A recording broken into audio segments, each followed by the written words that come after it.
The top story tonight, talk about bad timing. Just outside of Dallas, Texas, this coming weekend, there will be a conference called Stand with the Prophet. The conference will be focused on Mohammed. Among the invited guests, a radical New York Imam with close ties to terrorism. Joining us now from Chicago, Imam Malik Mujahid, producer of the conference. I appreciate you coming on, Imam. But in light of the Paris attack, don't you think the conference should have been postponed? Actually, this is the right time to have this conference, and this is not the only conference. Throughout America, in almost all mosques, sermon is preached on the Prophet Muhammad, peace be upon him, and conferences are being held because this is the month of Prophet's birth, and this is the message of peace, and this is the message of mercy.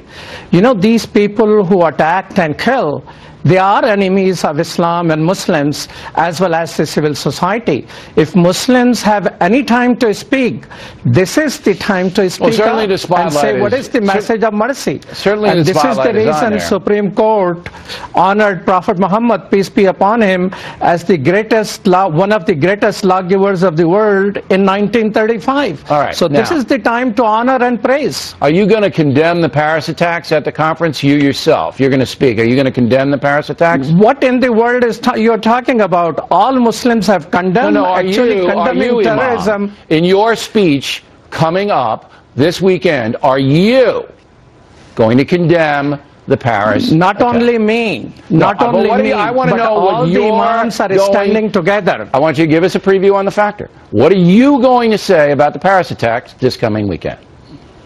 I'm saying these people are enemies of Islam, and Muslims, which are almost all the Muslims, must speak up for the truth and justice and the message of mercy. There are going to be all the imams of the Dallas who will be standing up and issuing a statement that we are against terror and we are against hate. So stand with the Prophet against hate and terror. You're going to condemn the Al-Qaeda guys who killed all these innocent people in France.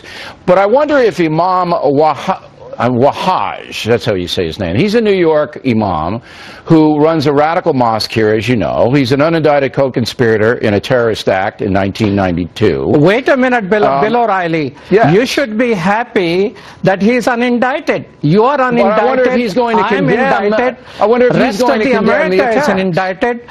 Being unindicted is something good, not bad. Why is it good? Why is it good to have this radical Imam Being unindicted is a good thing. Why? Because you are not indicted. If there was something, you will be indicted. I thought you said invited. Not a radical Imam. Indicted. Okay. He stands up for peace and justice in his neighborhood. Imam, you can buy his little sermons. He sells them, almost like Reverend Wright in Chicago. And we bought one of them, and here's what's on it. He says, quote, "In this so-called democracy of America will crumble, and there will be nothing. The only thing that will remain will be Islam." And this guy runs a radical mosque in Brooklyn, and you're inviting him to the conference. Now, I'm wondering if he's going to apologize, if he's going to condemn, like you are, the attackers in Paris. And you know what I'm betting? He's not. He's not going to do it. What I like to tell you, if you are willing to listen this, Bill O'Reilly, that being unindicted, not committing any crime, is a good thing in our country. You're dodging this guy's philosophy, in our peace and justice process. You're dodging his philosophy. You know you're dodging it. Because, look, I believe that you are an honest man. This guy, he's trouble. He's big trouble. And he's hanging with you over the weekend. And you need to know that Republican governments came and Democratic governments came. He remained unindicted, meaning he's as innocent as you and me are. He has on tape, he wants America's democracy to crumble and be replaced with Sharia law. Come on, this is the guy that you're having at your conference. Let me tell you, I'm willing to bring you. There is going to be a conference of 10,000 people from 80 countries. It is called the Parliament of the World's Religions. We are going to talk about the whole issue of violence, terrorism, and peace. I like you to come, and people like Siraj Wahhaj and people like Bill O'Reilly, I think one of these days these people will understand each other. In America, there needs to be a great debate. Here's what we're going to do. We're going to send somebody down to your conference over the weekend. We're going to ask for an interview with the Imam Wahhaj so he can give us his point of view. But I'm telling you, Imam, you know it, I know it. He's a radical.